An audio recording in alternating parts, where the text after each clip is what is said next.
எங்கள் வாழ்வும் எங்கள் வளமும் மங்காத தமிழன்று சங்கே முழங்கு. அன்பர் பணி செய்ய என்னை ஆளாக்கி விட்டு விட்டால் இன்ப நிலை தானே வந்தெய்தும் பராபரமே. நமது கலந்துரையாடல் நிகழ்வில் இன்றைக்கு 2065வது நிகழ்வு.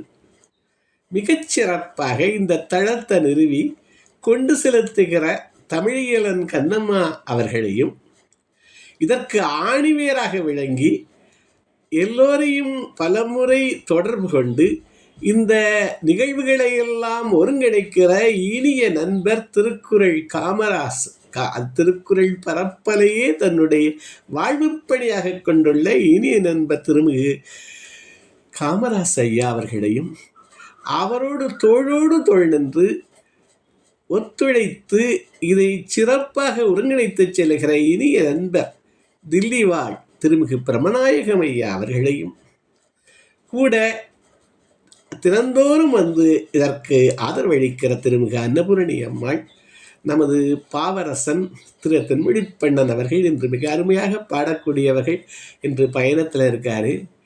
எல்லாவற்றுக்கும் மேலாக நீதியரசர் வருவாங்க. இதில் இணைந்திருக்கிற பிள்ளைகள் நமது குணமதி, பத்மஸ்ரீ, ஜெசிகா, ஆர்வத்தோடு பிள்ளைகள் இதில் பயிற்றுவிக்கப்படுகிறார்கள். அந்த பிள்ளைகள், அதற்கு மேலாக இப்பொழுது நந்தினி பிஏபிஎல் அவர்கள் வந்திருக்காங்க. அவர்கள் மேலும் கலந்து கொண்டுள்ள நமது நீதிபதி நடராஜன் ஐயா வருவாங்க.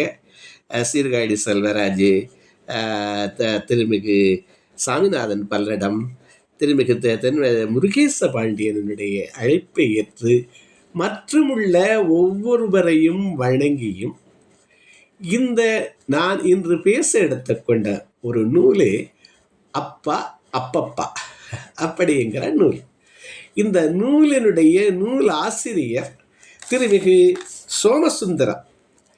இவர் இந்த நூலே தன்னுடைய தந்தையாரை பற்றி சோமலே என்று நமது தமிழ்நாடு முழுவதும் அறிந்த உலகம் சுற்றும் தமிழர் செட்டிநாடும் தமிழும் பல மாவட்டங்கள் பலவற்றை பதிந்தவர்கள், கிட்டத்தட்ட 20 ஆங்கில நூல்கள். அவர்கள் 1949 தொடங்கி 62 வரைக்கு அவர்கள் செல்லாத நாடுகளே இல்லை. அன்று எவ்வளவு பயண முறை கடினம்னு எழுதுகிறாங்க. அவங்க ஒவ்வொரு நாட்டிலும் பெறுவது, அதுக்கு அந்நிய செலவாணி பெறுவது மற்றும் போற்றி பார்ப்பது, இதையெல்லாம் அவர்கள் அவ்வளவு அழகாக தொகுத்து கொடுத்தவங்க. அவர்களை பற்றி அவர்களுடைய பெருமைகளை ஒவ்வொன்றாக நினைத்து பார்த்து நமது சோமலே இவர்கள் இந்த நூலாசிரியர், வேளாண் விஞ்ஞானி. இவர் இப்பொழுது அமெரிக்காவில் வாழ்ந்து வருகிறார். அவருடைய தந்தையின் வழியில் பல செயல்கள், அறச்செயல்களை செஞ்சுக்கிட்டு இருக்கார். சொந்த ஊரான நெற்குப்பையில் நூலகம் 10 லட்சம் ரூபாய், எப்போ 90களில் 10 லட்சம் ரூபாய் செலவழித்து அந்த நூலகம் சோமலே நூலகம் அப்படின்னு கட்டி கொடுத்து, அந்த நூலகத்துக்கு பற்றி இந்த நூலில் ஒரு அதிகாரம் இருக்கிறது.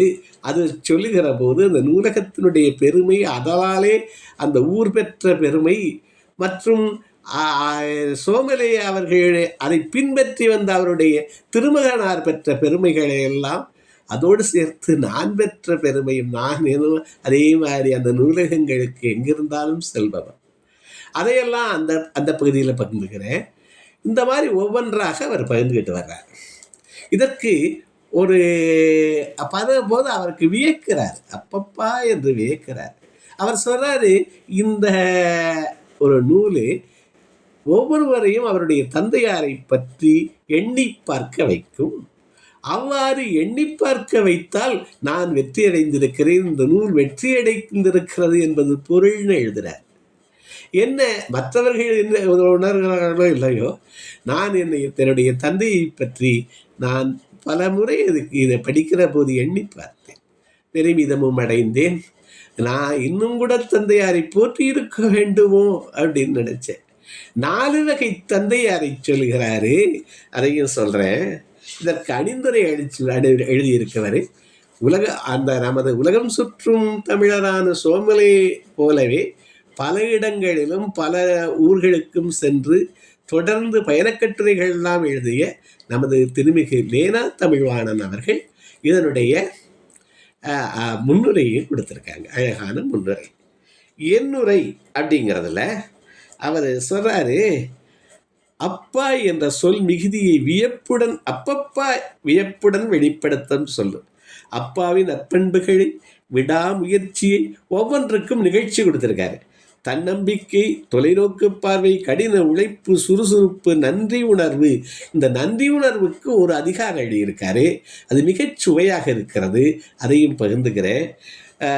கடின உழைப்பு, சுறுசுறுப்பு, நன்றியுரிமை, சமுதாய பணிகள், தோல்வி கண்டு துவழாமை, தன்மானம், நட்புணர்வு இந்நூல் படம் படித்து காட்டுவதால் அப்பப்பா என்று இந்த நூலுக்கு பேர் சூட்டியவரே இந்த நூலை மெய்ப்பு பார்த்தவர் கவிதாராணி. அவரே சோமலே அவர்களுடைய நூல்களை வைத்து ஒரு டாக்டரேட் பண்ண கவிதாராணி என்கிற பேராசிரியை இதுக்கு சொல்கிறாரு. இவ்வளவே இந்த நூலில் நான் பார்த்தேன், அப்பப்பா அப்படின்னு நான் வியந்தேன்னு சொன்னாராம் இவர். அதனால் அந்த நூலுக்கு அப்பா அப்பப்பா என்றே தலைப்பு வச்சிருக்காரு. அப்போ இந்த நூலை படிக்கும்போது உங்கள் அப்பாவின் நினைவலைகள் வந்தாலோ, ஒரு வாசகராவது தன் மனம் மாறி தன் அப்பாவின் அருமையை உணர்ந்தாலோ அவற்றை இந்நூலின் வெற்றியாக கருதுவேன்னு சொல்கிறார். நான் சொன்னேன், நான் என்னுடைய தந்தையை பலமுறை நினைத்து பார்த்தேன்னு, அப்போவே வெற்றி அடைஞ்சிருக்கு இந்த நூல் அப்படின்னு தான் சொல்கிறேன். அதில் முதல்ல உலகத்தில் உள்ள தந்தைகளை பற்றி எல்லாம் எழுதுகிறார். அது கொஞ்சம் நல்லா இருக்கு. அதை உங்களோட பகிர்ந்துக்கிறேன். அப்பாவின் அருமையை தெரிந்து கொள்ளும் காலகட்டத்தை வைத்து மனிதர்களை 4 வகையாக பிரிக்கலாமா. தான் வளர்ந்த பிறகு அப்பாவின் அருமையை தெரிந்து கொள்பவர், அதாவது இளமை பருவத்தில், பள்ளிக்கூடம் செல்கிற பருவத்தில் அப்பாவை பற்றி அதிகமாக தெரிந்து கொள்ள முடியாது. முதல்ல இதில் எப்படி தெரிஞ்சுக்கிறோம்? தான் வளர்ந்த பிறகு அப்பாவின் அருமையை தெரிந்து கொள்வோர். அப்பா இறந்த பிறகு தெரிந்து கொள்வோர். தான் மறைகின்ற வரையும் தன் அப்பாவின் அருமையை தெரிந்து கொள்ளாதோர் அப்படின்னு பிரிக்கிறார். அப்பாவின் அருமையை 4, தான் வளர்ந்த பிறகு அப்பாவின் அருமையை தெரிந்து கொள்வோர், தான் பெற்றோரான பிறகு தெரிந்து கொள்வோர். 2வது, தான் பெற்றோர் ஆகிற போது இவருடைய தன்னுடைய பிள்ளைகளுக்கு இவர் நடந்து கொள்கிற போது அதை அறிஞ்சுக்கிறானா தன்னுடைய பெற்றோரை. 3வதாக என்ன சொல்றாரு? அப்பா இறந்த பிறகு தெரிந்து கொள்வோர். கடைசி வகை என்ன? அவஞ்சாகிற வரைக்கும் கூட அப்பாவுடைய பெருமையை தெரிந்து கொள்ளாதவே போயிடுறாங்க நிறைய பேர் அப்படின்னு சொல்றாரு. பல எழுத்தாளர்கள் வரிசையாக சொல்லிக்கிட்டு வர்றாரு. இந்த 4 வகைகளில் முதல் 3 வகைகளில் எந்த வகையை சார்ந்தவராக நீங்கள் இருந்தாலும் தவறில்லை, நான் 3ஆம் வகையைச் சேர்ந்தவன் அப்படின்னு அவர் சொல்றார். அதாவது தான் இறந்த பிறகு அவர் புரிந்து கொண்டதாக எழுதுகிறார். அதாவது அவர் 5 பிள்ளைகள், 4 பெண் மக்களுக்கு அப்புறம் இவருடைய கடைசி குழந்தை பையன். இவர் 82, 86, 1921 பிறந்த சோம லக்ஷ்மணன். இவர் நற்குப்பை அப்படின்னு சிவகங்கை மாவட்டத்தில் உள்ள ஊரை சேர்ந்தார். அந்த 65 ஆண்டுகள் வாழ்ந்தவர். அதற்குள்ளாரே அவர் போகாத இந்தியாவிலும் சரி அயலகத்திலும் சரி அவர் போகாத இடம், அவர் காலடிபடாத இடம் இல்லை. நம்ம தமிழ்நாட்டிலே அவர் எழுதாத மாவட்டங்கள் இல்லை. அப்போ சேர்ந்த கூட்டு மாவட்டங்களாக இருந்தது. இப்போ ராமநாதபுரம்லாம் கூட்டு மாவட்டமாக இருக்குது. அது சிவகங்கை, விருதுநகரெலாம் பிரியுது. அப்போ இந்த மாதிரி அவரவே எழுதுகிறார். அதையெல்லாம் இவர் இறந்த பிறகு தந்து, ஏன்னா 86 அவர் இறந்துடுறார். 82, 86 தான் இவர் கல்லூரி முடிச்சுட்டு வெளியில் வந்து அமெரிக்காவுக்கு இவரை மேற்படிப்புக்கு அனுப்புகிற வரைக்கும் இருந்திருக்கார். அதற்கு அப்புறம் ஒவ்வொன்றையும் பார்க்க தன் தந்தை தனக்கு எழுதிய கடிதங்களை எல்லாம் சேர்த்து வைத்திருக்கிறாரு நம்ம இந்த நூலாசிரியர் சோமலேயுடைய திருப்புதல்வர் சோமசுந்தரம் அவர்கள். அவர் அந்த கடிதங்கள் எல்லாம் தொகுத்திருக்கார். அதில் உள்ள மிகச்சிறந்த செய்திகளை எல்லாம் நமக்கு தந்திருக்காரு. ஒவ்வொரு செய்தியும் ஒரு நூல் எழுதக்கூடிய அளவு இது. இப்போ பாருங்களே, அந்த ஒருத்தர் சொல்கிறானா, அப்பாக்கள் உலகத்தில் உள்ள அப்பாக்கள் ஒவ்வொருத்தரையும் பேசிட்டு வர்றாரு. அதை சொல்லிட்டு வரேன். அதாவது சிறந்த அப்பாவாக இருக்க வேண்டும் என்றால் படித்திருக்க வேண்டும், பணம் இருக்க வேண்டும், நல்ல வேலையில் இருக்க வேண்டும் என்றெல்லாம் கிடையாது. ஒரு படகோட்டியின் மகன் தானே என்று நம்முடைய நினைவில் வாழ்கிறார் அப்துல் கலாம் ஐயா. படிக்காத தன் அப்பாவின் கடின உழைப்பாலும் மனித பண்புகளாலும் அமெரிக்க தொலைக்காட்சி மற்றும் செய்தித்துறையில் தனக்கென இடம் படைத்தவர் டிம் ரசல். அவர் என்ன சொல்றார்னா, செல்வந்தர்களின் பிள்ளைகளோடு படிக்கும் வாய்ப்பு கிடைத்த போது என் அப்பா ஒரு துப்புரவு தொழிலாளி என தன் நண்பர்களிடம் சொல்ல வெட்கப்பட்டு மாநகராட்சியில் வேலை பார்க்கிறார் என்று டிம் ரசல் சொல்லுவாராம். அப்போ அவர் உணர்ந்துக்கல.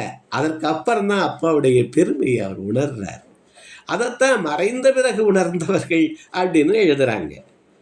அப்போ இது மாதிரி ஒவ்வொரு அப்பாவுங்க பற்றியும் கொடுக்கிற போது அந்த பல தலைவர்களை பற்றி தொடர்ந்து எழுதுறாரு. அந்த பகுதி படிக்கிறதுக்கும், அப்பாவை சுட்டு கொன்ற போது எனக்கு 10 வயது, என்னுடைய அப்பா பந்து விளையாடியது எனக்கு சைக்கிள் ஓட்ட சொல்லி கொடுத்தது தான் நினைவில் இருக்கிறது அப்படின்னு லூதர் கிங்குடைய பையன் சொல்றாரு. அப்ப நினைவுகள், தந்தையை பற்றிய நினைவுகள் ஒவ்வொருவருக்கும் ஒவ்வொரு விதமாக இருக்கிறார். ஆனால் தந்தையினுடைய ஒவ்வொரு செயலும் நம்ம வழி நடத்துது. அதாவது தோன்றா துணையாக இருந்து வழி நடத்துது. நான் ஒரு இது படித்தேன், தந்தையுடைய செயல்கள் எப்படி வழி நடத்துதுன்னு. ஒரு குடிகாரதான், குடிகாரருக்கு 2 மகன்கள். ஒருத்தன் ஒரே குடிகையும் கூதாரியாக போயிட்டான், ஒருத்தன் மிகச்சிறப்பாக படித்தான். அப்போ என்னன்னு கேட்டாங்க மூத்தாள, எங்கள் அப்பா ஒரு குடிகாரரு, அவரை பார்த்து நான் அழிஞ்சேன்னா. 2வது மகவராக கேட்டாங்க, அவர் ஒரு குடிகாரரு, அதாலே என்னுடைய குடும்பம் பட்ட துயரங்களை எல்லாம் எண்ணி பார்த்தேன், நான் குடிக்காம இருந்தேன்னு சொன்னாராம். அப்போ நமது ஒவ்வொரு செயலும் பிள்ளைகளை நெகட்டிவாகவோ பாசிட்டிவாகவோ பாதிக்கும். அப்போ நமது செயல்களில் கவனம் இருக்க வேண்டும் என்பது நான் சொல்கிற வரப்போகிற அதிகாரங்களில் நன்றி உறவு அதிகாரம், நூலகம் என்கிற அதிகாரம், அதிலிருந்தெல்லாம் உங்களுக்கு தொடர்பு தெரியும். இப்போ வழிகாட்டும் கடிதங்கள் அப்படிங்கிறதுல, வாழ்க்கையின் பல நேரம் கடிதம் எழுதச் செலவானது, வாசிக்கும் யாவருக்கும் வாழ்வதற்கு வரவானது. சோமலையை பற்றி ஒருவர் கவிதை எழுதுகிறார். அது என்ன கவிதாராணிங்கிறவர், வாழ்க்கையின் பல நேரம் கடிதம் எழுதச் செலவானது, வாசிக்கும் யாவருக்கும் வாழ்வதற்கு வரவானதான். இவருடைய அந்த நேரம் அப்படி வரவானதுன்னு எழுதுகிறாங்க. அந்த தனி முத்திரை அவரே. சில கடிதங்கள், பல கடிதங்கள் உடனே எழுதுவாராம், தந்தி மாதிரி வருமா அவருக்கு பதில். ஆனால் போஸ்ட் கார்டில் 4 வரி 5 வரிக்கு மேலே எழுதலை. அது மாதிரி அவருக்கு கடிதம் எழுதுவதை ஒரு கலையாகவே இருக்கு.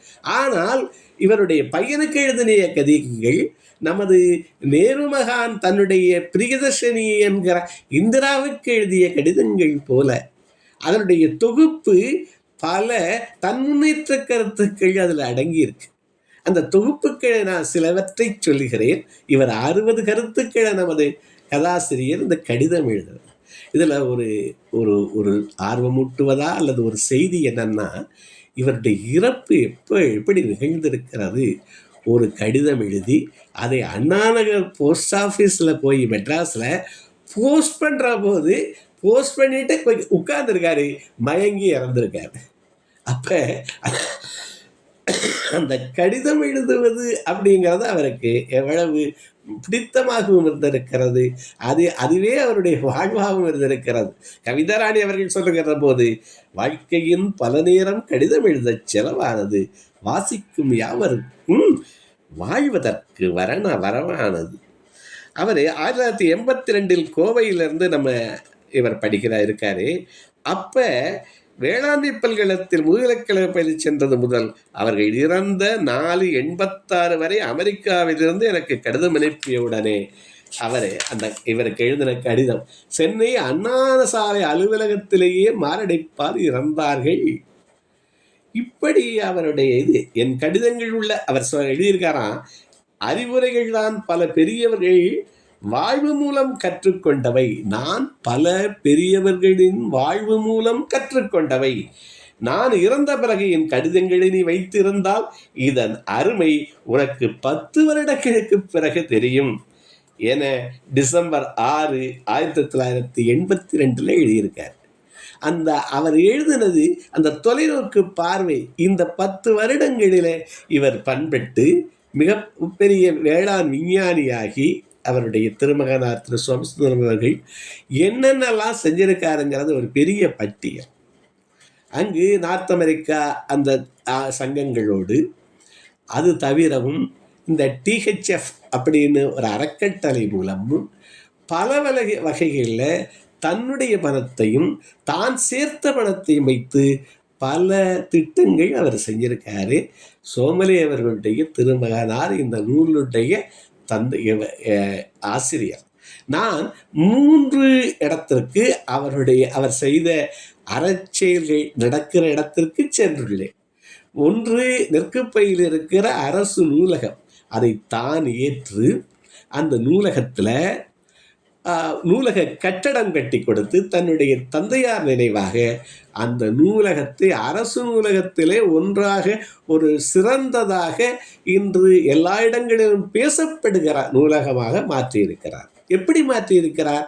அங்கு கணினி 10 கணினிகளுக்கு மேலே ப்ரொவைட் பண்ணி, இன்டர்நெட் ப்ரொவைட் பண்ணி, அதற்காக ஒரு ஆசிரியர் தன்னுடைய செலவில் அப்பாயின்ட் பண்ணி, அவருக்கு ஒரு உதவியாளர் கூட அப்பாயின்ட் பண்ணி அங்கு வருகிற பிள்ளைகளுக்கெல்லாம் கணினி கற்பிக்கிறார்.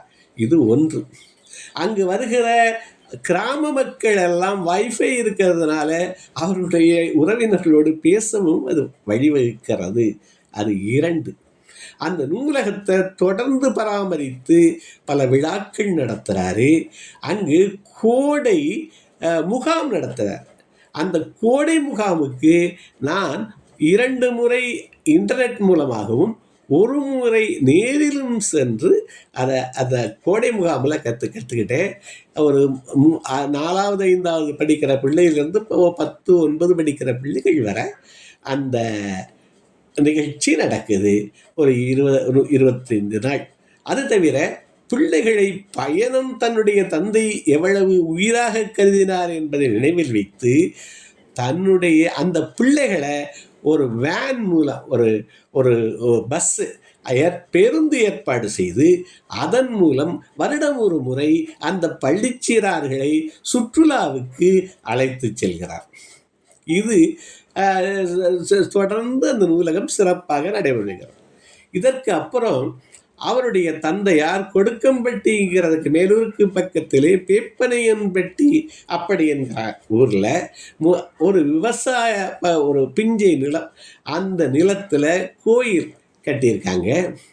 அதில் மாதம் வருகிற சதுர்த்தி விழாவில்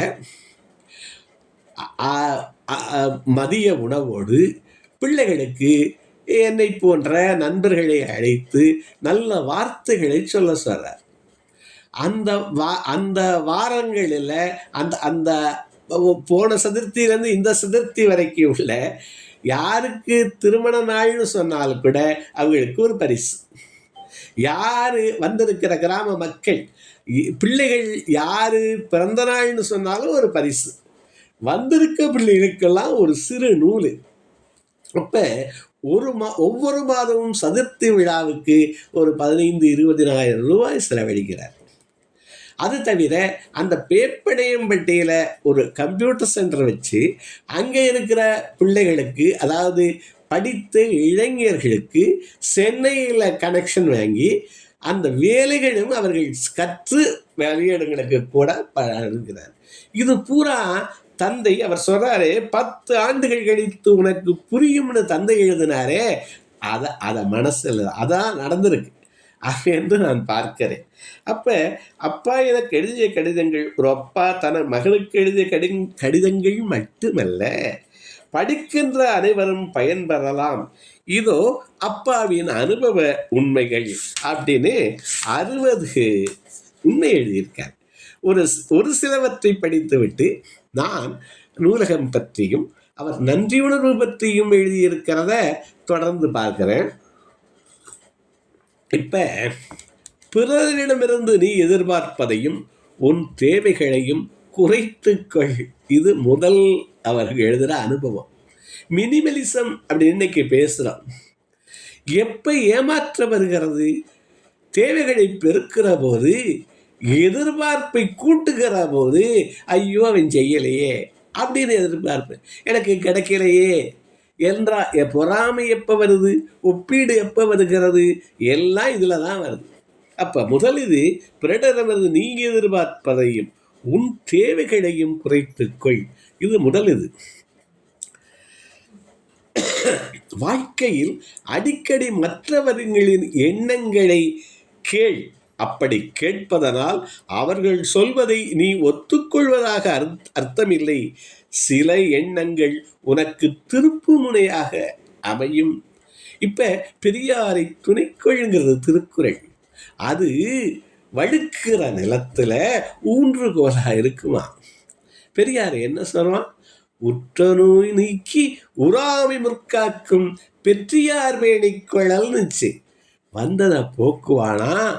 அப்புறம் என்ன அடுத்தது ஒன்றும் நமக்கு கெடுதல் வராமல் காப்பானா? அந்த மாதிரி நிறைய நண்பர்கள் சான்றோர்கள் இணைந்திருக்கிறீர்கள். உங்கள் எல்லோரையும் வரவேற்கிறேன். அப்போ போக்குவானா அவர் என்ன சொல்கிறாரு? Ask for opinion.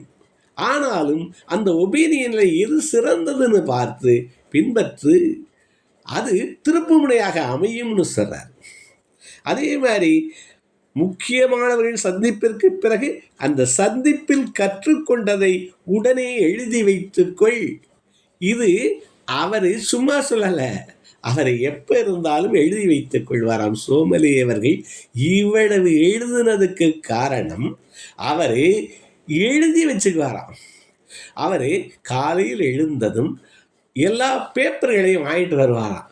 பேப்பர் கட்டை அவன் உடைக்கிறதுக்கு முன்னாடி இவர் போய் அங்கே நிற்பாரா அந்த கடையில்.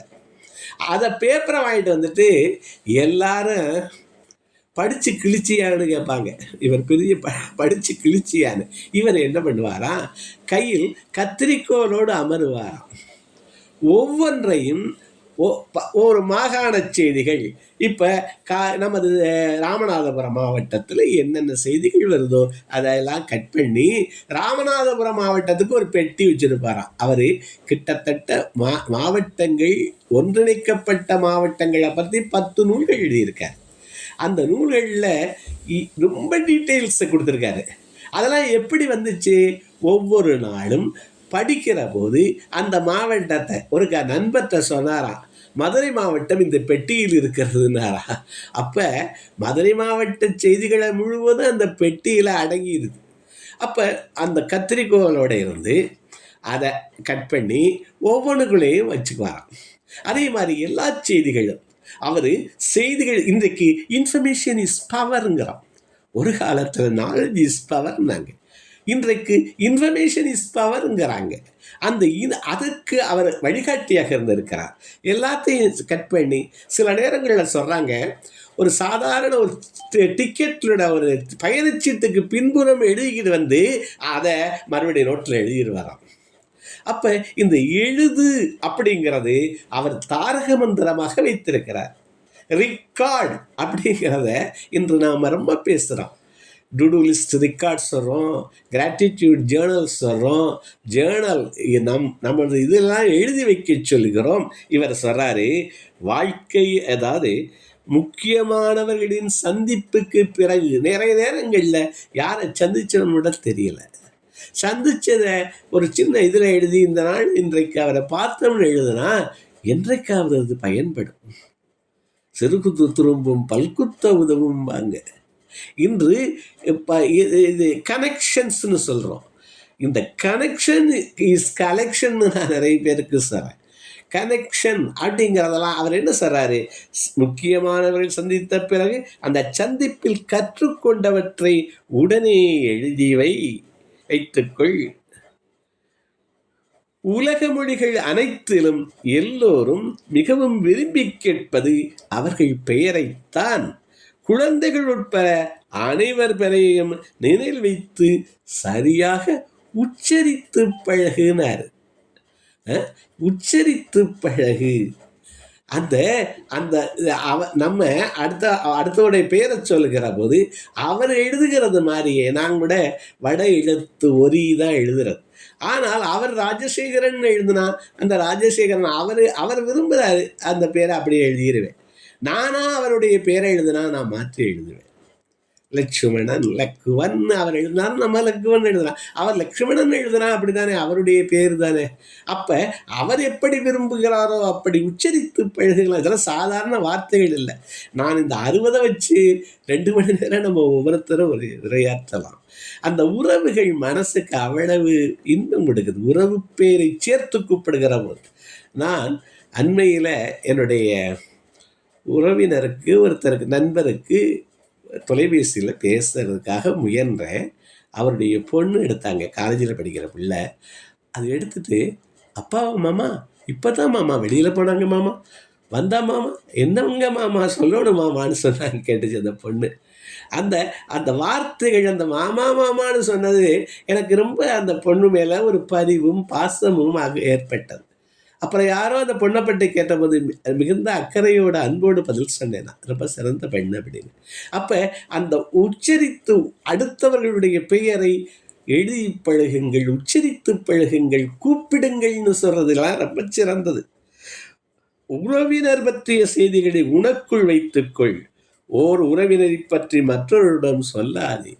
போயிட்டே இருக்கு. உன்னை விட வயதிலும் அனுபவத்திலும் மூத்தவர்கள் நட்புக்கு வாழ்விற்கு வளம் சேர்க்கும். அதைத்தான் திருக்குறள் சொன்னேனா, உற்றநோய் நீக்கி உறாமை முற்காக்கும். பலதரப்பட்ட அனுபவங்களும் பரந்த தொடர்புகளும் வாழ்க்கைக்கு நல்லதுன்னு எழுதுறாரு. அதை அப்படியே நமது சோமசுந்தரம் அவர்கள் இப்போ கடைப்பிடிக்கிறாங்க.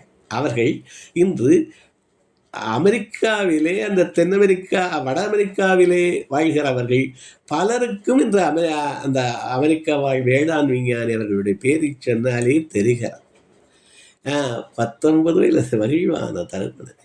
அது மாதிரி அந்த பல தொடர்புகள் இப்போ வச்சிருக்காரு.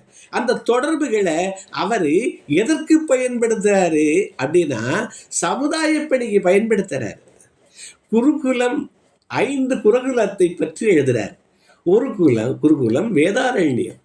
நமது சோமலே அவர்கள் 5 பேரை பற்றி எழுதியிருக்கிறாரு. எத்தனையோ பேரை பார்த்தாலும் செட்டிநாட்டு அரசருடைய பக்கத்திலே இருந்தாலும் கூட, அண்ணாமலை பல்கலைக்கழகத்திலே PROவாக வேலை பார்த்திருந்தாலும் கூட அவர் எழுதுவது 5 பேரை. அதிலே ஒருவர் சர் வேதாரத்னம் பிள்ளை. திருமறைக்காட்டிலே வேதாரண்யத்திலே உள்ள அந்த குருகுலம், கஸ்தூர்பா குருகுலம். இவர் சொல்றாரு, கோயில்கள் மாதிரி ஆலயங்களுக்கு பொரியல்ல 5 குருகுலங்களை எழுதுறாரு, அங்கே போகணும்னு. அந்த குருகுலத்தில் இவர் ஒரு அன்னதான கூடம், அன்னபூர்ணாலயா, அதை செஞ்சு கொடுத்துருக்காரு. அந்த பிள்ளைகளுக்கு பல வசதிகள் செஞ்சு கொடுத்துருக்காரு. அப்போ இந்த தந்தையார் எழுதிய ஒவ்வொரு சொல்லும் இப்போ சோமசுந்தரத்தினுடைய மனதிலே பதிந்து செயலாக பரிணமித்திருக்கிறது என்பதை நான் காண்றேன். இங்கே பாருங்களேன், சொல்றாரு, அதாவது இந்த தொடர்புகளை கூட்டுக்குள், புதிய நட்புகளை தேடு, இருக்கிற நண்பர்களை பகைத்து கொள்ளாது. என்ன, புதிய நண்பர்களை தேடு, இருக்கின்ற நண்பர்களை விட்டுறாத, இருக்கின்ற நண்பர்களை பகைத்து கொள்ளாதேனார். 10 தீமைத்தேன்னு சொன்னிச்சு. பழகிய இதை கைவிடுறது திருக்குறள் சொல்லுது. இன்னைக்கு திருக்குறள் ஆர்வலர் இதில் ரொம்ப இருக்கிறதுனால சொல்கிறேன். அது 10 தீமைத்தே நல்லார் தொடர்பை கைவிடல்னு சொல்லுது. அப்போ இவர் என்ன சொல்கிறாரு, பழகியவன் புதுசை தேடுறவனு பழசை விட்டுறாதரான்னு சொல்கிறார். அப்போ சொல்லி கடின உழைப்பு, நேர்மை, அறிவுடைமை மூலம் வாழ்வில் உயர்வது முக்கியம். ஒன்றை செய், அதை நன்றி செய், திறந்த மனத்தோடு செயல்படு. இது மாதிரி அந்த ஒவ்வொன்றாக மிகச்சிறப்பான அறிவுரைகள். அதை தனியாகவே ஒரு ஒரு பதிவாக கூட இடலாம். இப்போ நூலகத்திற்கு போய் கையெழுத்து போடு அப்படின்னு ஒரு தலைப்பு. அது என்ன, நூலகத்துக்கு போய் கையெழுத்து போடு? இப்போ நிற்குப்பை தன்னுடைய கிராமத்தில்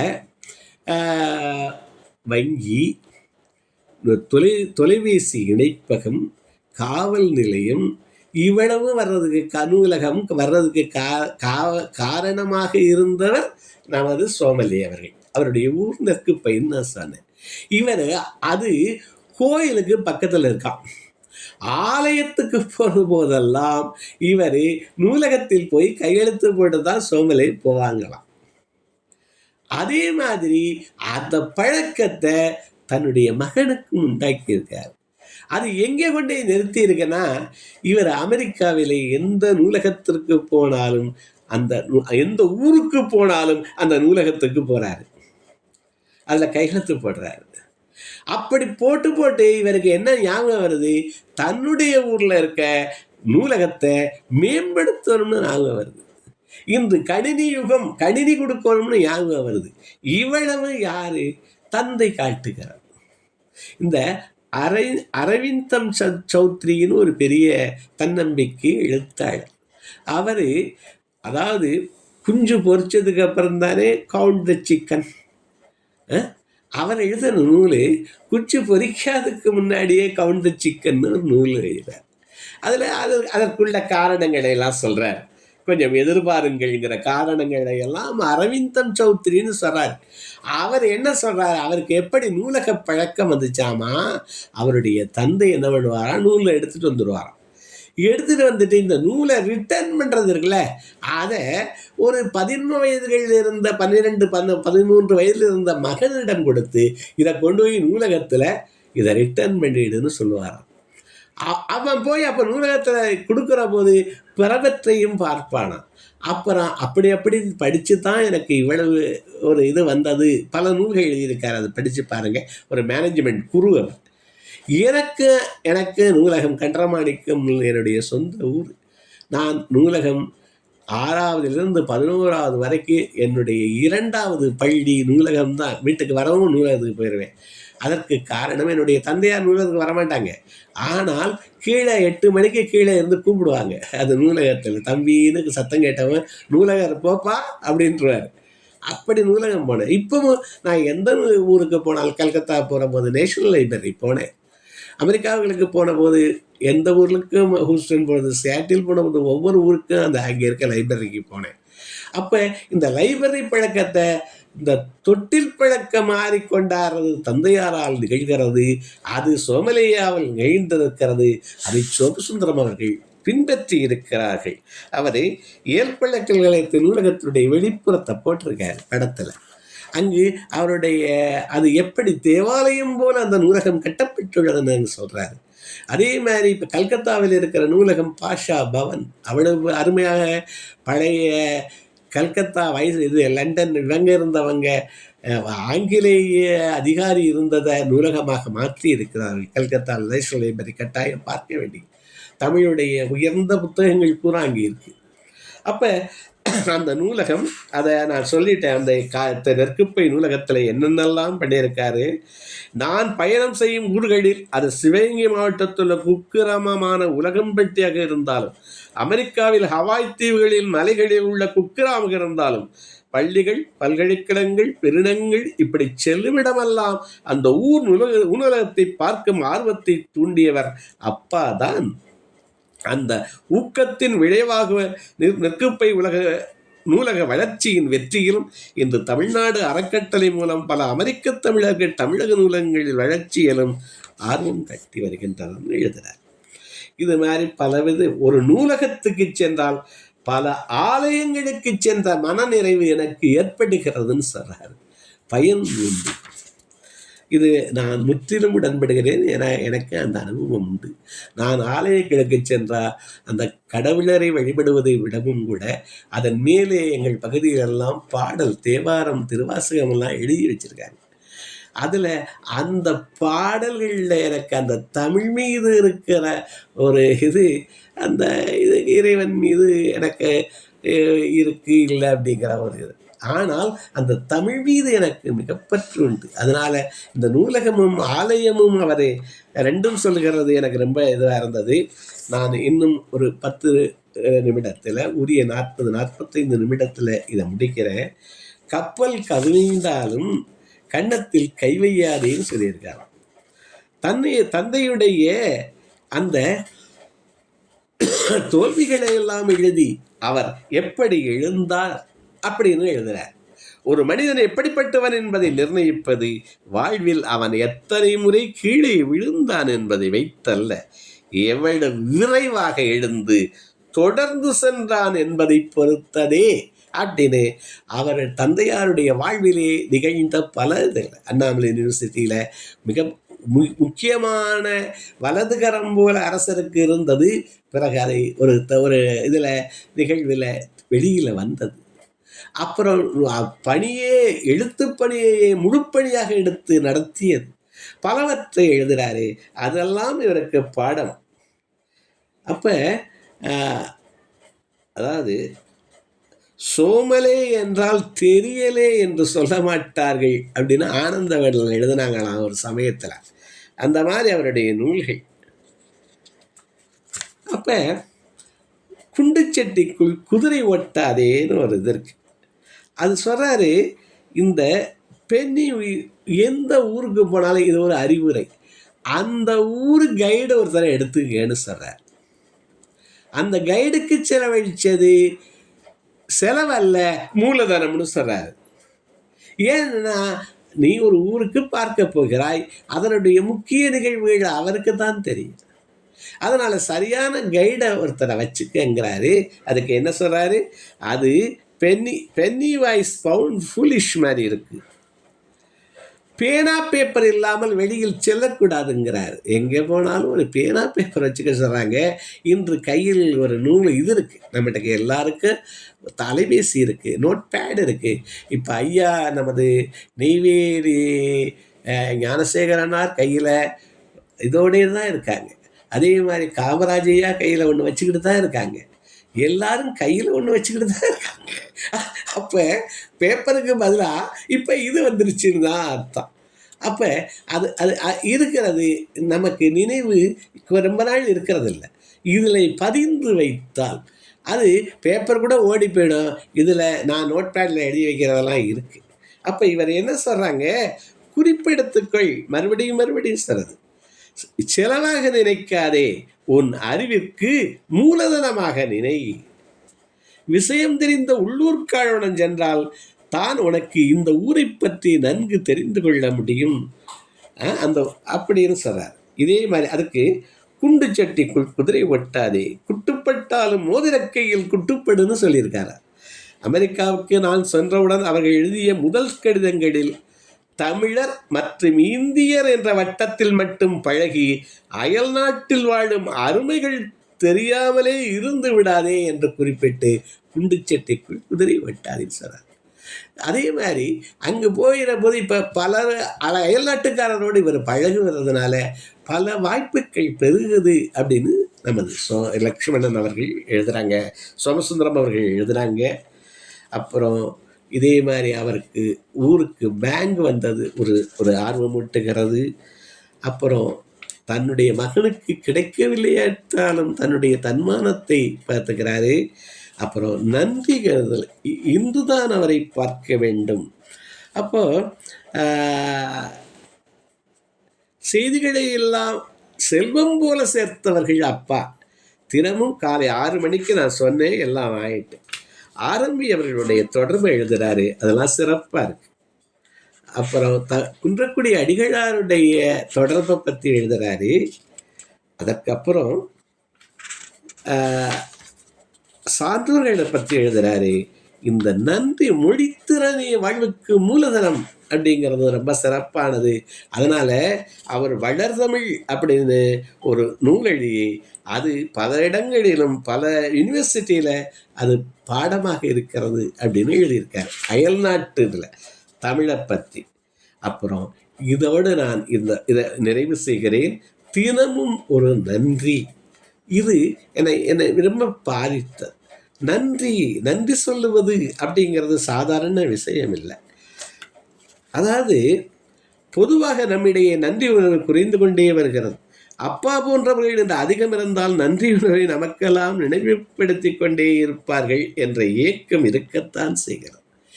ஏவிஎம் இவருக்கு அயல் நாட்டுக்கு அமெரிக்கா செல்வதற்கு மேற்படிப்புக்கு வாய்ப்பு வருகிறது.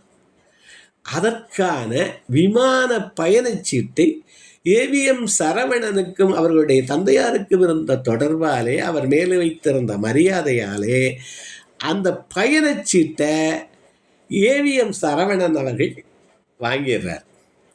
இவர் என்ன பண்ணுறாரு, தன்னுடைய பையனை, அதாவது ஐயா வந்திருக்காங்க நமது நீதியரசர், அதாவது இந்த நூல் சோமலே, உலகம் சுற்றும் தமிழரான சோமலே அவர்களை பற்றி அப்பப்பா என்ற பெயரில் ஒரு நூல்.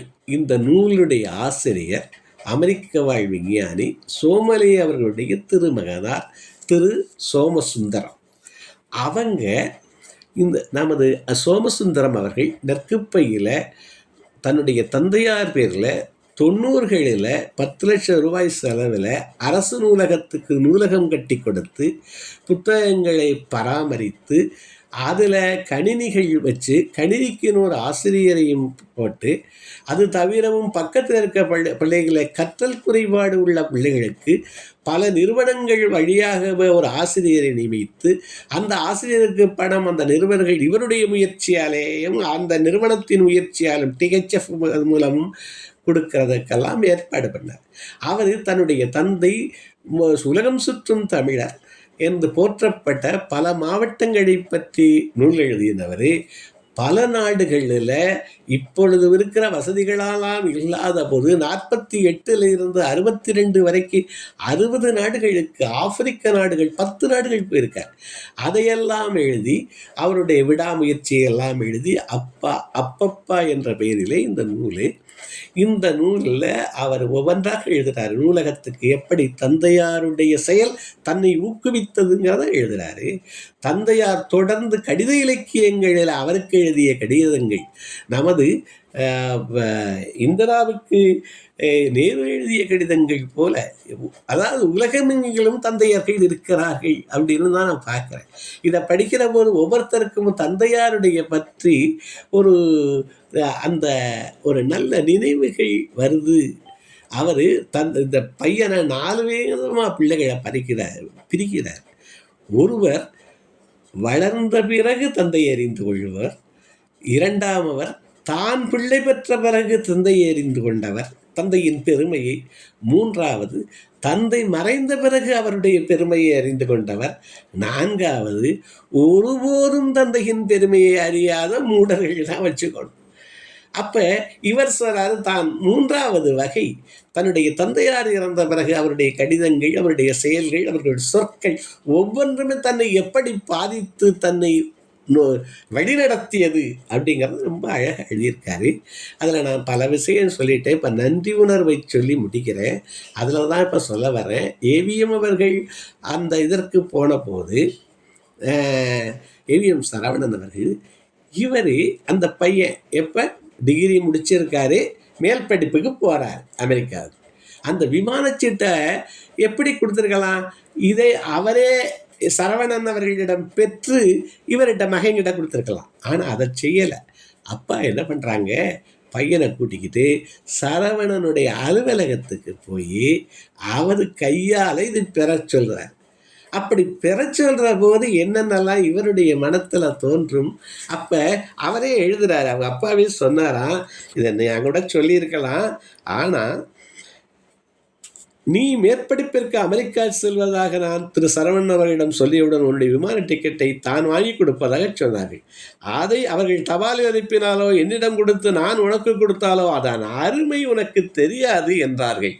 நன்றியுறவுக்கான அடிப்படை வாழ்க்கை பாடங்களாக இது போன்ற நிகழ்ச்சிகள் அமைந்து பிற்காலத்தில் எனக்கு உதவியினார். அவருக்கு அந்த அண்ணாமலை யூனிவர்சிட்டியில் அந்த வேளாண் படிப்புக்கு இது வாங்கி கொடுத்த திரு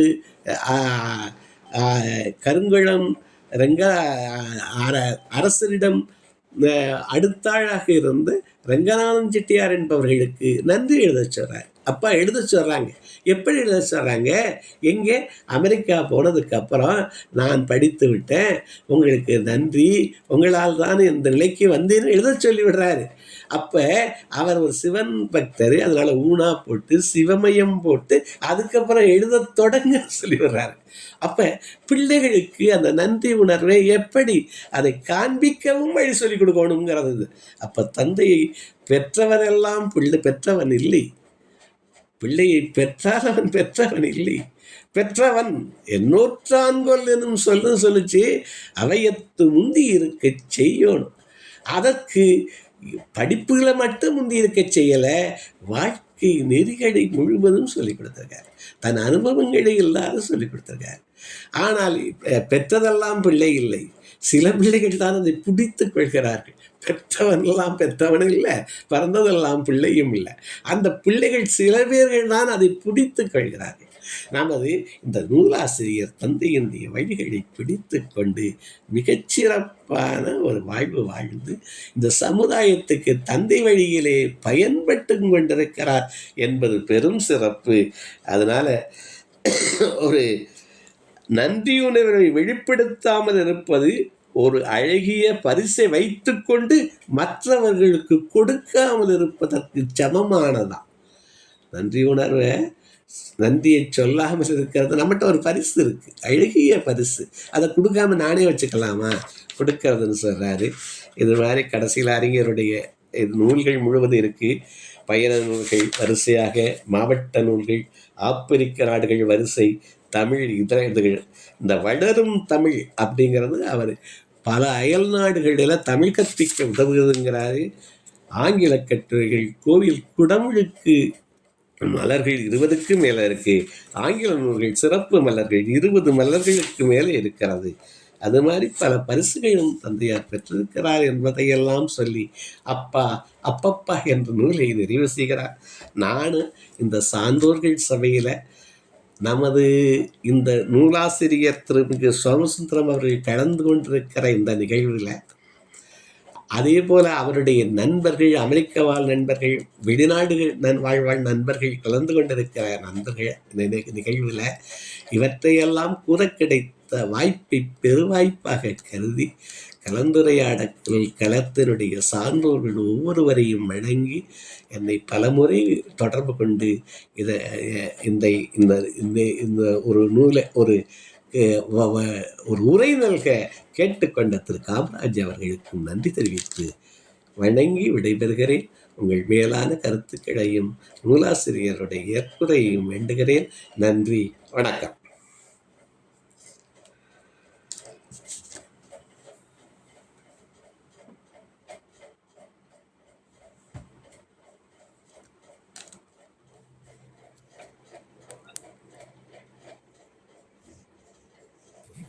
சிறப்பாக உரையாற்றிய ஐயா அவர்களுக்கு நன்றி கூறி வாழ்த்துரை வழங்க முதலாவதாக வாழ்த்துரை வழங்க ஐயா அவர்களை அழைக்கிறோம்.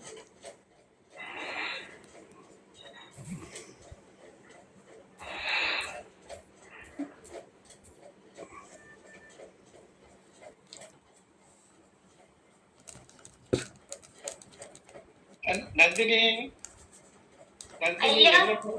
என்ன மறந்துட்டியம்மா? ஐயா மன்னிக்கோங்க, அது இதுல தெரியல ஐயா உங்களுடைய வரல.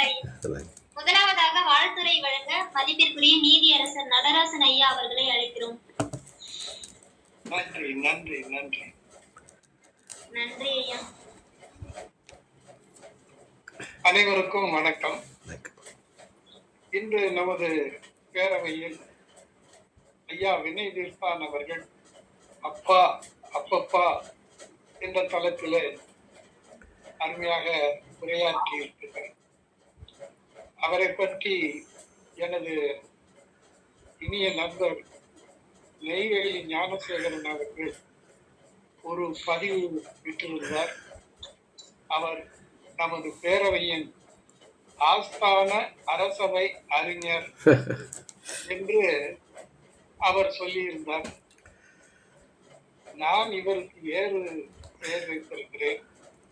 அரசவையில் ஒரு அறிஞர் என்றார் நமது நாகத்திலன் அவர்கள். நான் இவரை மன்னன் என்றால் சொல்லுவேன். அதுவும் சாதாரண மன்னன் அல்ல, புன்னகை மன்னன் என்றுதான் ஒவ்வொரு தரத்திலும் வைப்பேன். அதனால் எனது பார்வையில் அவர் மன்னன் தான், புன்னகை மன்னன் என்று சொல்லிக் கொள்கிறேன். இந்த உரையின் போது அந்த நூலாசிரியர் குறிப்பிட்ட அவரது தந்தை தனது ஊரில் 10 லட்சம் ரூபாய் செலவு செய்து ஒரு நூலகம் அமைத்திருக்கிறார். அதை இன்று வரை அருமையாக பராமரித்து வருகிறார் என்று சொன்னார். நான் எனது கருத்து என்னவென்றால், 1000 கோயில்களை கட்டி கொடுப்பதை விட ஒரு நூலகம் கட்டி கொடுப்பது என்பது மிகவும் சிறப்பான ஒரு சமூக பணி என்பது எனது கருத்தாகும். அதைத்தான் நான் ஒவ்வொரு செல்வ படைத்த மக்களுக்கு நான் சொல்லிக்கொள்ள ஆசைப்படுகிறேன். அதே போல இந்த பெயரில வடமொழி எழுத்து வரும் பொழுது அதை தவிர்த்து தமிழ் ஆர்வம் உள்ளவர்கள் அதை எழுதுவார்கள். குறிப்பாக என்ன எடுத்துக்கொள்ளுங்கள், நடராஜன் என்பதுதான் எனது பெயர். ஆனால் நடராஜன் சரணாதான் தமிழ் எழுத்தை தான் பயன்படுத்துவேன். இது போல தமிழ் ஆர்வம் உள்ளவர்கள் அப்படி பயன்படுத்துவார்கள். அப்போது ஒரு நண்பர் அப்படி எழுத வேண்டாம், எனது இயற்பெயரை எழுதுங்கள் என்று சொன்னார் என்றார். இது அரசியலிலும் இருக்கிறது. ராஜாஜி அவர்கள் உயிரோடு இருந்த காலத்தில் அவரை பற்றிய செய்தியை முரசொலியில் போடும் பொழுது ராசாசி என்றுதான் போடுவார்கள். அப்பொழுது ராசாஜி முரசொலி அலுவலகத்திற்கு கடிதம் எழுதி என்னுடைய பெயரை ராஜாஜி என்றுதான் போட வேண்டும் என்று கேட்டுக்கொண்டார். அதன்படி அந்த அவருடைய வேண்டுகோளை ஏற்று முரசொலியில் அப்படி ராஜாஜி என்று போட்டார்கள் என்பதும் ஒரு வரலாறாகும். அது அந்த நண்பருக்கு மனம் புண்படுமேயானால் நாம் அப்படி சொல்ல வேண்டியதில்லை என்ற பெருந்தன்மையோடு ஏற்றுக்கொண்டார்கள். அடுத்து ஐயா அவர்கள் இந்த பெற்றோர்களை பற்றி நினைவு என்பது பிள்ளைகளுக்கு 4 வகையான பிள்ளைகள் இருக்கிறார்கள் என்று சொன்னார். முதல் இது அப்பா உயிரோடு இருக்கும் போதே அவரை மதிப்போடு வணங்குவது. 2வது அப்பா மறைந்த பின்பு. 2வது தான் தந்தையாக மாறிய பின்பு அப்பாவை பற்றி நினைப்பது. 3வது அப்பாவை மறைந்த பின்பு அவரை பற்றி நினைத்து மகிழ்வது. 4வது அப்பாவை பற்றி நினைக்காமல் இருப்பது என்ற ஒரு 4 வகையை ஐயா அவர்கள் சொன்னார்கள். நான் முதல் ரகம். அப்பா உயிரோடு இருந்த காலத்திலே நான் அப்பாவை மதித்து வணங்கி வாழ்ந்தவன். காரணம் என்னவென்றால், எனது சமுதாயத்திலே எனது ஊரிலே ஒரு 3000 தலைக்கட்டு உள்ள ஊரிலே முதல் கல்லூரி படிப்பை படித்தவன் நான் தான். எனது தந்தை சாதாரண பஞ்சாலை தொழிலாளி, டெக்ஸ்டைல் மில்ல கூலி ஒர்க்கர். அவர் என்னை எப்படியாவது நான் உன்னை ஒரு பட்டதாரியாக்குவேன் என்று சபதம் எடுத்து என்னை படிக்க வைத்துக் கொண்டிருந்தார். அப்பொழுது என் சமுதாயத்தில் உள்ளவர்கள் என் தந்தையை பார்த்து கேலி செய்தார்கள், விமர்சனம் செய்தார்கள். ஏன்யா பையன்தான் 10 படிச்சுட்டான்ல, எங்கேயாவது கம்பெனில கணக்கு புள்ள வேலை பார்க்கறதுக்கு அனுப்ப வேண்டியதானே, எதுக்குயா கல்லூரிக்கெல்லாம் அனுப்புற அப்படின்னு. அப்ப எங்க ஊர்ல கல்லூரி கிடையாது, மதுரையில் தான் படிக்க வைக்கிறோம். 105 மைல் இருக்கும். அங்க 105 மைல் தொலைவில் உள்ள மதுரையில தான் வந்து கல்லூரியில் படித்தேன். என்னையா உமக்கு என்னையா காசு கொழுப்பா இப்படி வீணா பையனை படிக்க வச்சுட்டு இருக்கேன்னு என்னுடைய சமுதாய உறவினர்கள் என் தந்தையை கேலி செய்து விமர்சனம் செய்து கொண்டிருந்த காலத்தில் நான் எப்படியாவது என் உதிரத்தை கொடுத்தாவது என் பையனை பட்டதாரியாக்குவேன் என்று சபதம் எடுத்தார். இதை நான் கண்கூடாக பார்த்தவர் என்ற முறையிலே எனது சமுதாயத்தில் முதல் பட்டதாரி என்ற பெருமையை எனக்கு தேடித்தந்த தந்தையை அவர் உயிரோடு இருந்த காலத்திலேயே நான் மதித்து வணங்கி போற்றி வந்தேன் என்பதை தெரிவித்துக் கொள்கிறேன். ஐயா அவர்கள் வந்து அவர் உரையை பற்றி சொல்லணும்னா நான் ரொம்ப அதிகமா ஒண்ணுமே சொல்ல போறதில்லை, அப்படி இப்படின்லாம் ஒண்ணுமே சொல்ல போறதில்லை. 2 சொல்லுதான் நமது உரையாளரை பற்றி. அவர் உரை எப்படி இருந்தது என்றால், அப்பா அப்பப்பா